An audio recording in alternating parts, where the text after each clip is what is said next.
जब गलती से शपथ के लिए 2 राधाकृष्णन को चला गया फोन, राष्ट्रपति भवन समारोह में फिर क्या हुआ? पीएम ऑफिस में अगले दिन शपथ ग्रहण समारोह के लिए शपथ लेने वाले नेताओं की लिस्ट बन रही थी। पीएम जिस नाम पर मुहर लगा रहे थे, फौरन उसे सेक्रेटरी फोन पर सूचना देते जा रहे थे।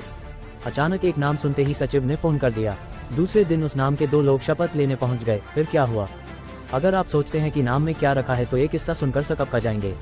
राष्ट्रपति भवन में शपथ ग्रहण समारोह की तैयारियां चल रही थीं। पीएम नए मंत्रिमंडल के गठन को लेकर शपथ लेने वाले मंत्रियों की लिस्ट तैयार कर रहे थे। नाम तय हो रहे थे और निजी सचिव फोन पर सूचना देते जा रहे थे। इसी दौरान एक गड़बड़ हो गई। एक नाम वाले 2 लोगों को फोन चला गया और दूसरे दिन राष्ट्रपति भवन के प्रांगण में दोनों शपथ लेने पहुंच गए। ये रोचक प्रसंग अटल बिहारी वाजपेयी के मंत्रिमंडल गठन के दौरान हुआ था। वाजपेयी के मीडिया सलाहकार रहे अशोक टंडन ने अपनी किताब अटल संस्मरण में ये किस्सा सुनाया है। वह लिखते हैं, अटल जी और आडवाणी जी प्रधानमंत्री निवास पर नए मंत्रिमंडल के गठन को लेकर शपथ ग्रहण समारोह में शामिल होने वाले मंत्रियों की सूची बना रहे थे।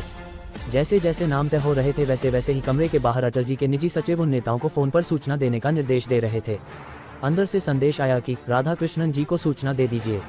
निजी सचिव ने बिना जाने कि किस राधाकृष्णन जी को फोन लगाना है, भाजपा सांसदों की सूची से कोयम्बटूर से लोकसभा के सदस्य सीपी राधाकृष्णन को सूचित कर दिया कि आपको कल राष्ट्रपति भवन शपथ ग्रहण समारोह में बुलाया गया है, जबकि सूचना कन्याकुमारी से लोकसभा के सदस्य पोन राधाकृष्णन को दी जानी चाहिए थी।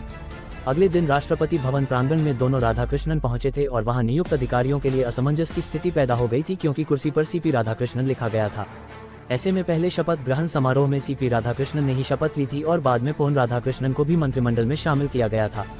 जब अटल बोले, देवी जी को फोन लगाए। टंडन लिखते हैं कि अटल जी का कम शब्दों में, कई बार तो संकेतों द्वारा अपनी मंशा व्यक्त करना उनकी कार्यशैली का हिस्सा था। अटल जी कई बार तो संकेतों द्वारा अपनी मंशा व्यक्त करते थे और उनके संकेत समझने में हम लोगों को काफी कठिनाई होती थी। एक बार अटल जी ने निजी सचिव से कहा कि देवी जी को फोन लगाएं। अटल जी आमतौर पर महिलाओं को देवी जी कहकर संबोधित करते थे। निजी सचिव की समझ में नहीं आ रहा था कि किन देवी जी को फोन लगाना है। पूरे प्रधानमंत्री कार्यालय में मैं अकेला ही राजनीतिक स्तर का अधिकारी था और मैं समझ गया कि अटल जी किन से बात करना चाहते हैं। पढ़ें, सोनिया गांधी को रोकने के लिए ईसाई vs ईसाई का फॉर्मूला क्या था? अटल मान जाते तो आडवाणी प्रधानमंत्री होते। मैंने निजी सचिव को बताया कि राष्ट्रीय स्वयंसेवक संघ के मदन दास देवी जी को फोन लगाए। पीएमओ में कई कर्मचारी पुराने प्रधानमंत्रियों के समय से चले आ रहे थे और उनमें से कुछ प्रधानमंत्री निवास पर ड्यूटी देते थे। ऐसे कुछ लोग पार्टी के नेताओं और राष्ट्रीय स्वयंसेवक संघ के प्रमुख अधिकारियों के बारे में कुछ नहीं जानते थे।